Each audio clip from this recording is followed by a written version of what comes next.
దేశంలో అన్ని చేంజ్ అయ్యాయి. మీ నగలు కూడా చేంజ్ చేయండి. మీ పాత నగకు గ్రాముకి 150 రూపాయలు ఎక్స్ట్రా పొంది కొత్త నగలు తీసుకోండి.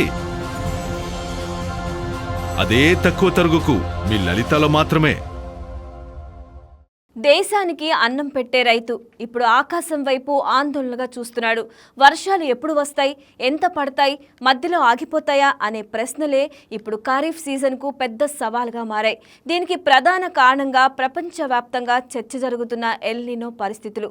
పసిఫిక్ మహాసముద్రంలో వేల కిలోమీటర్ల దూరంలో సముద్ర ఉష్ణోగ్రతలు పెరగటం మన దేశంలో రైతుల పంటపై ఎలా ప్రభావం చూపుతుంది, ఈ ఏడాది ఏ పంటలు సురక్షితం, వరి, పత్తి, మొక్కజొన్న, మిర్చి సాగు చేసే రైతులు ఎలాంటి జాగ్రత్తలు తీసుకోవాలి, ఎందుకు ఇప్పుడు చిరుధాన్యాలు, పప్పు ధాన్యాలు, నూనె గింజల పంటలపై నిపుణులు ఎక్కువగా దృష్టి పెట్టాలని సూచిస్తున్నారు. ఇప్పుడు చూద్దాం.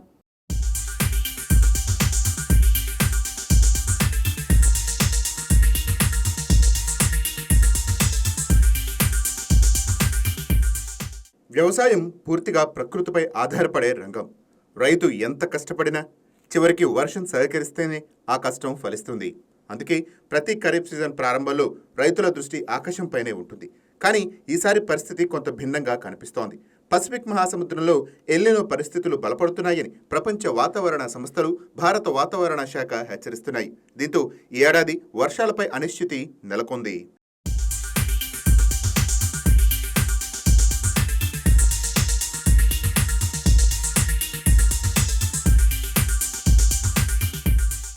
ఎల్ నినో అంటే పసిఫిక్ మహాసముద్రంలో మధ్య తూర్పు ప్రాంతాల్లో సముద్ర ఉపరితల ఉష్ణోగ్రతలు సాధారణం కంటే ఎక్కువగా పెరగటం. ఇది అక్కడ మాత్రమే ఉండే వాతావరణ మార్పు కాదు. ప్రపంచవ్యాప్తంగా గాలుల దిశ, మేఘాల కదలిక, వర్షాల పంపిణీపై ప్రభావం చూపుతుంది. భారతదేశంలో చాలా సందర్భాల్లో ఎల్ నినో ప్రభావం వల్ల నైరుతి రుతుపవనాలు బలహీనపడతాయి. ఫలితంగా వర్షాలు ఆలస్యంగా ప్రారంభం అవటం, మధ్యలో పొడి విరామాలు రావటం, కొన్ని ప్రాంతాల్లో సాధారణం కంటే తక్కువ వర్షపాతం నమోదవటం జరుగుతుంది.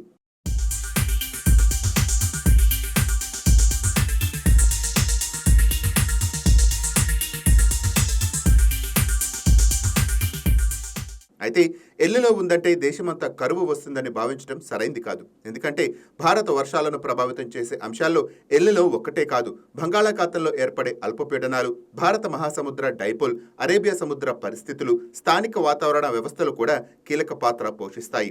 అయినప్పటికీ వర్షాల విషయంలో అనిశ్చితి పెరుగుతుందన్నది మాత్రం వాస్తవం.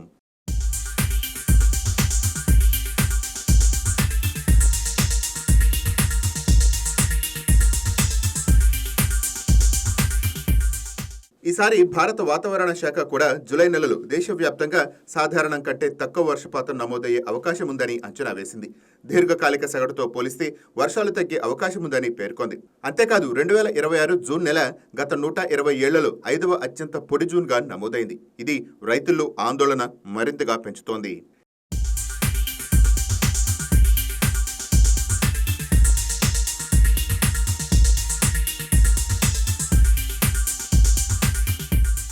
ఇప్పటికే అనేక రాష్ట్రాల్లో నేలలో తేమ తగ్గిపోవడంతో ఖరీఫ్ విత్తనాలు వేయటం ఆలస్యం అవుతోంది. ముఖ్యంగా మధ్య భారతదేశంలో భారీ వర్షాల లోటు నమోదైంది. దక్షిణ భారతదేశంలో కూడా సాధారణం కంటే తక్కువ వర్షపాతాలు కురవటంతో రైతులు తదుపరి నిర్ణయాలపై ఆలోచిస్తున్నారు.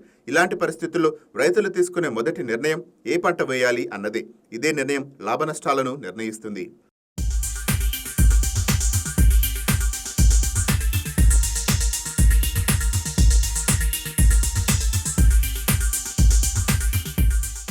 సాధారణంగా వరి అత్యధిక నీరు అవసరమయ్యే పంట.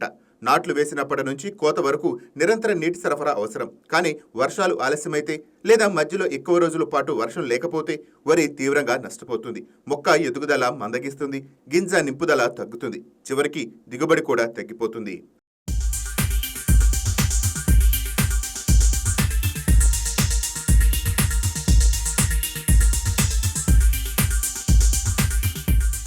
అందుకే పూర్తిగా వర్షాలపై ఆధారపడే ప్రాంతాలు ఈసారి వరి విస్తీర్ణాన్ని తగ్గించడం మంచిదని వ్యవసాయ నిపుణులు సూచిస్తున్నారు.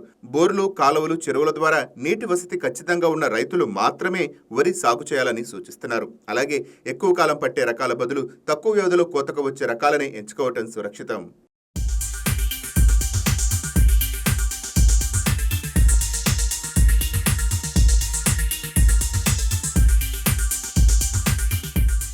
పత్తి విషయానికి వస్తే మొదట్లో ఎక్కువగా నీరు అవసరం లేకపోయినా పూత కాయ దశలో మాత్రం తగిన తేమ తప్పనిసరి. మధ్యలో పొడి విరామం వస్తే బోల్స్ సంఖ్య తగ్గిపోతుంది, దిగుబడిపై ప్రత్యక్ష ప్రభావం పడుతుంది. అందుకే పత్తి సాగులో ఆలస్యంగా విత్తడం ప్రమాదకరం. నేలలో తేమ నిల్వ ఉండేలా మల్చింగ్ చేయటం, వర్షపు నీటిని భూమిలో నిల్వ చేసే చర్యలు తీసుకోవటం, వీలైతే రక్షణాత్మక నీటిపారుదల ఏర్పాటు చేసుకోవటం అవసరం.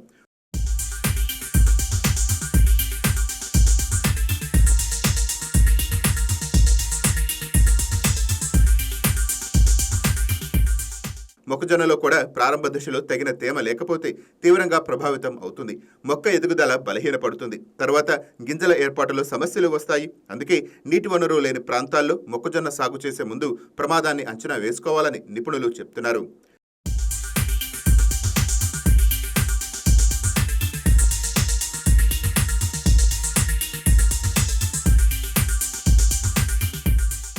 మిర్చి పరిస్థితి మరింత భిన్నంగా ఉంటుంది. ఇది వరిలా అధిక నీరు అవసరమయ్యే పంట కాదు, కానీ పూర్తిగా ఎండను కూడా తట్టుకోలేదు. సమతుల్యత తేమ అవసరం. వర్షాలు ఆలస్యమైతే నాట్లు ఆలస్యమవుతాయి. అధిక ఉష్ణోగ్రతల వల్ల పూత రాలిపోతుంది. కాయల పరిమాణం తగ్గుతుంది, నాణ్యత కూడా దెబ్బతింటుంది. అంతేకాదు తక్కువ గాలి తేమ, అధిక ఉష్ణోగ్రతల సమయంలో త్రిప్స్, ఎర్రసాలీడు, తెల్లదోమ వంటి చీడపీడల ఉధృతి వేగంగా పెరుగుతుంది. అందుకే డ్రిప్ ఇరిగేషన్ ఉన్న రైతులు మాత్రమే మిర్చి కొంత భద్రమైన ఎంపికగా ఉంటుంది. డ్రిప్ ద్వారా 30 నుంచి 50% వరకు నీరు ఆదా చేయడంతో పాటు ఎరువులను కూడా సమర్థవంతంగా అందించవచ్చు.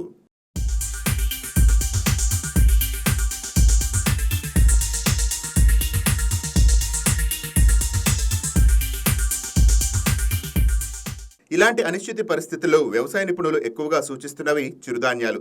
సజ్జలు, రాగులు, కొర్రలు, సామలు, ఊదలు. ఇవి తక్కువ నీటితో పెరిగే పంటలు. అధిక ఉష్ణోగ్రతలను కూడా తట్టుకుంటాయి. తక్కువ వ్యవధిలో దిగుబడిని ఇస్తాయి. నేల తేమ తక్కువగా ఉన్నా పెరిగే సామర్థ్యం వీటికి ఉంటుంది. అందుకే వర్షాభావ పరిస్థితుల్లో ఇవి అత్యంత సురక్షితమైన ప్రత్యామ్నాయంగా భావిస్తున్నారు.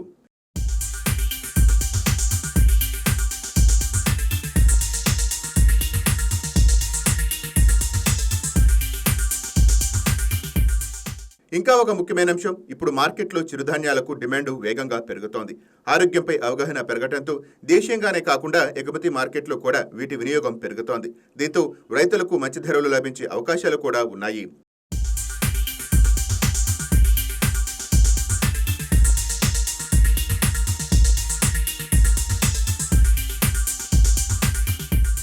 పప్పు ధాన్యాలు కూడా ఈ సీజన్లో మంచి ఎంపికగా చెప్పవచ్చు. పెసర, మినుములు, కంది వంటి పంటలు తక్కువ నీటితో సాగవుతాయి.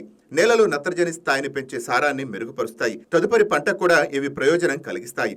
ఎరువుల ఖర్చు కూడా కొంతవరకు తగ్గుతుంది. అలాగే నూనె గింజల పంటల్లో వేరుశెనగ, నువ్వులు, ఆముదం, పొద్దుతిరుగుడు వంటి పంటలు కూడా ఎండను కొంతవరకు తట్టుకుంటాయి. సరైన సమయంలో విత్తితే మంచి దిగుబడి వచ్చే అవకాశం ఉంటుంది.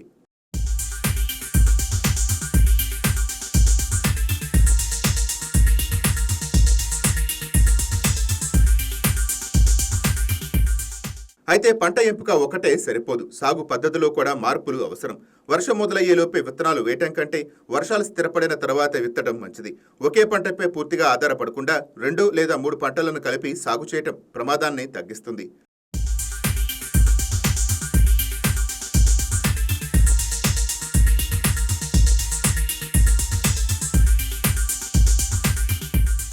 నేలలో తేమ నిల్వ ఉండేందుకు మల్చింగ్, కలుపు నియంత్రణ, వర్షపు నీటి సంరక్షణ వంటి చర్యలు తప్పనిసరిగా తీసుకోవాలి. భూమి నుండి నీటి ఆవిరి తగ్గితే పొడి విరామాలను కొంతవరకు ఎదుర్కొనే అవకాశము ఉంటుంది. డ్రిప్, స్ప్రింక్లర్ వంటి సూక్ష్మ నీటిపారుదల పద్ధతులు ఈ పరిస్థితుల్లో ఎంతో ఉపయోగపడతాయి. నీరు ఆదా కావడంతో పాటు మొక్కలకు అవసరమైన తేమ అందుతుంది. ఫెర్టిగేషన్ ద్వారా ఎరువుల వినియోగం కూడా తగ్గుతుంది.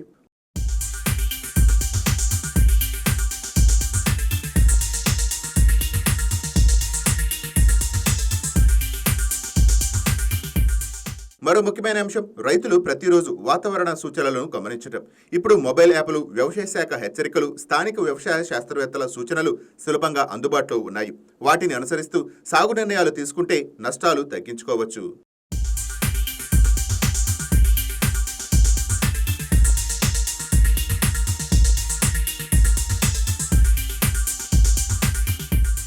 ఎల్నినో ప్రభావం ఉందని భయపడటం కాదు, దానికి అనుగుణంగా సాగు వ్యూహాన్ని మార్చుకోవటమే ఇప్పుడు అవసరం. ప్రకృతి మారితే వ్యవసాయ పద్ధతులు కూడా మారాలి. అదే నీటి వ్యవసాయ శాస్త్రం చెప్తున్న సందేశం.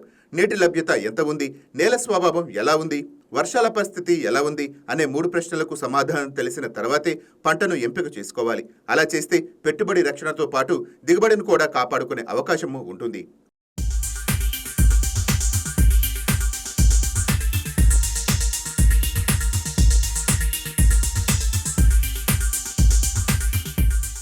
ఈ సీజన్లో గెలిచే రైతు ఎక్కువ భూమి ఉన్నవాడు కాదు, పరిస్థితిని అర్థం చేసుకొని సరైన సమయంలో సరైన పంటను ఎంచుకున్నవాడే.